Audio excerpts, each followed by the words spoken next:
and this is one of the dopest, I think, stand-up stories ever, bro. If I have to acknowledge. Exclusive right here. I have to acknowledge. I think I had one of the best first times ever. I went to a party at Gabe's compound, Fluffy, right? And that morning I had opened up my email and I had an ad from like the Brea Improv. Fluffy Gabriel Iglesias is performing at the Brea Improv from this weekend to this weekend, whatever.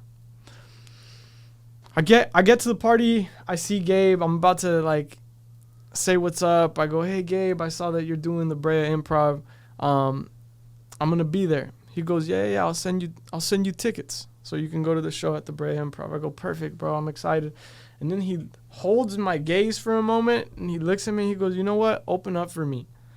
I go, dog, what? I go, bro, Gabe, I don't do stand up. Like, you know me from the show. He goes, do 5 minutes. Just get up there, open up for me. Alfred Robles is around, and then like Reilly is around, and they hear this, so they come and press me, and they're like, bro, open up for Gabriel. You know, that was my impression of Alfred. Come on, fool. Come on, fool. And then, and I'm like, guys, bro, I don't do stand up, bro. Like, that's a whole other ball game. And then G looks at me, who also I consider one of my godfathers in comedy. G looks at me and he goes, man, what's the worst thing that can happen? They don't laugh. And G, if you're watching this, that's not the worst thing that can happen. I've told this to many comics. People have had drinks thrown at them. But that having G tell me the worst thing that happens, they don't laugh. I said, all right, you're right. I was considering it. My mom was at the party too. I brought her with me. And she heard this. And I mean, I already talked about my mom. How do you think that went? Oh, yeah. Okay. She's like, he's doing it. No way out, right? Gabriel goes, all right, I'll see you in 2 weeks. Come up with 5 minutes. Oh, shit. Okay. So like 4 days pass by and I've made my 5 minutes, right? I already wrote my 5 minutes. It actually found me, I think, with some ease. I feel like life was on my side, but the confidence, bro, thinking that I was going to go up there and have to say these 5 minutes was the real battle, was that I had to find the confidence. I had to find how I was going to do this. And people go, oh, well, you did the live show with Gabriel. You did this. It's different. Stand-up is super different. At least in my mind, it's different. The day rolls around. I'm like pumping myself up, bro. I couldn't eat that morning. So nervous. I get to the Brea Improv. I go and I sit in the green room with, again, Alfred, G, Martin Moreno, and Gabe. Gabe is right there, and they're funny enough, they're watching the Laker game. They have the Laker game on the TV in the green room, and they're super chill. They're just like laying down. Gabriel's got his 2 dogs with him, and everyone's just kind of hanging out. And I'm like, oh, you're all fucking shitty bricks. Anytime. I don't know what's going to happen, right? I go.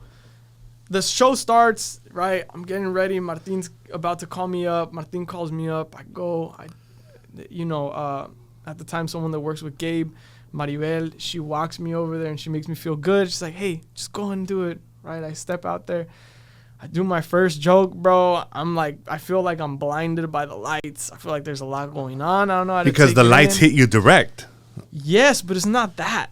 My heart is beating so much, bro, that I feel like it's affecting my eyesight. Like, bro, like I felt like my heart was pumping up here, like that, bro. So I say my second joke, and the joke kills. Like, it gave me a good chunk of time. It was probably like a good 10 seconds that I was able to go, I'm waiting for the laughter. I'm here. I'm present. I felt my feet touch the ground. It's like, all right, I'm in this. I can do this. Just take it a joke at a time. And then I had people laughing at the setups before I even got to the punchline. I was like, oh, shit, I'm here. I'm doing this. Bam, bam, bam. I get off. I see the light. My 5 minutes are up. I step off the stage, and I see all of them in the green room, and they're all on their feet.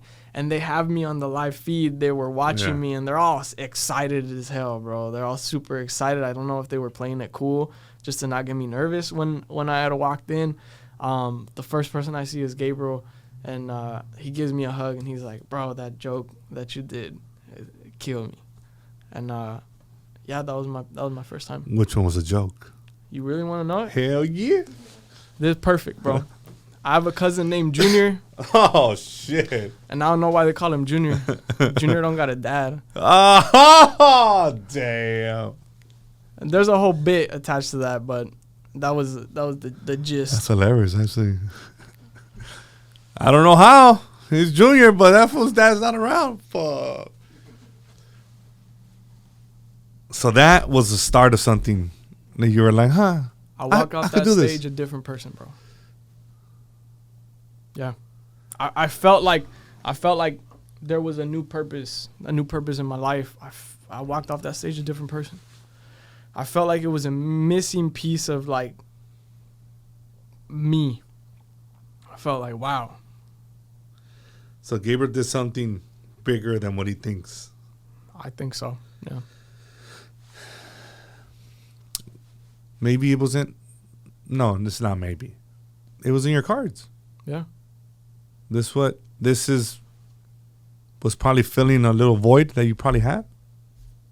And you're like, this is pretty cool. After that, how many other shows have you done? I can't keep count, but a lot. Okay, when is your next show? I will be there. On Thursday. Where? It's Pop the Cork, I think on Olympic with Narciso. Where is it at? It's close by? Yeah, but it's a small ass place. I don't think you would want to go there.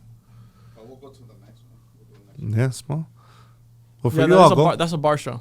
For you, I'll go. Right. That's a bar show. Appreciate it. Make it happen.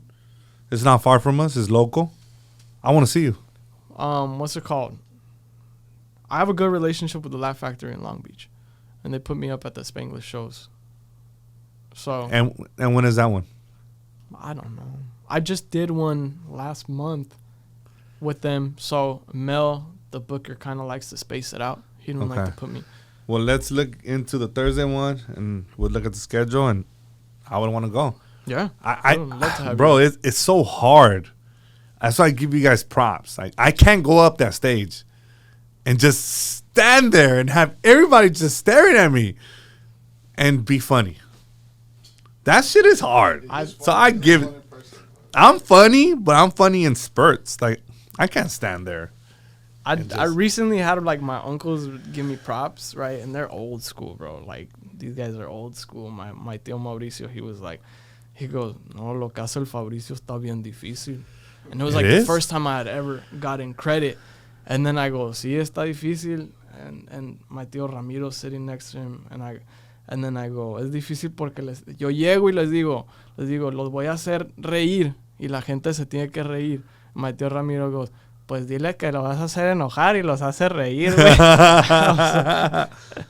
When your straight up Mexican uncles give you props, that's big, bro. Yeah. Man. Any questions? No. You know, he's a comic. Yeah, we were talking about that earlier. You're just telling me. I never ran into him in the scene, No. you know. And we go around the same similar people. I did some shows with Alfred Robles, Mm-hmm. you know, with Valentino, you know. But small world, bro. It's just, I give you a lot of props. It's just, Thank you, bro. it's a lot. I mean, you're doing a lot, but it's super dope to see somebody like you on the big screen because it reminds me of us. You know? Appreciate It that. just shows us that, more importantly, not just us, the kids that grow up in these neighborhoods, that grow up in Huntington Park, Bell, Southgate, Whittier, that they could come out on TV. They could be stars. It's exciting, bro. It's exciting because we're some of the funniest people you will ever meet. Yes, we are. You know what I mean? And sometimes I feel like, damn, it's unfortunate that the world doesn't speak Spanish because we say some of the funniest shit in Spanish. And it's unfortunate that you won't understand it. But exactly what you're talking about, bro, when I'm on screen, I want to bring that comedy to the screen. And some of the funniest shit we say And do. is in Spanish. It just sounds funnier. I know mames, güey. You know, even when I cursed that guy out when I had the little road rage incident. Yeah. Like if I would have had a camera, it would have gone viral. Excuse my language. This is what I said. Dale, pendejo, ¿qué estás esperando, hijo de tu pinche madre? Because he kept on fucking flipping me off. And I'm like, hijo de tu puta madre, cabrón. ¿Qué no miras, baboso? It just sounds hilarious. Yeah. You know? So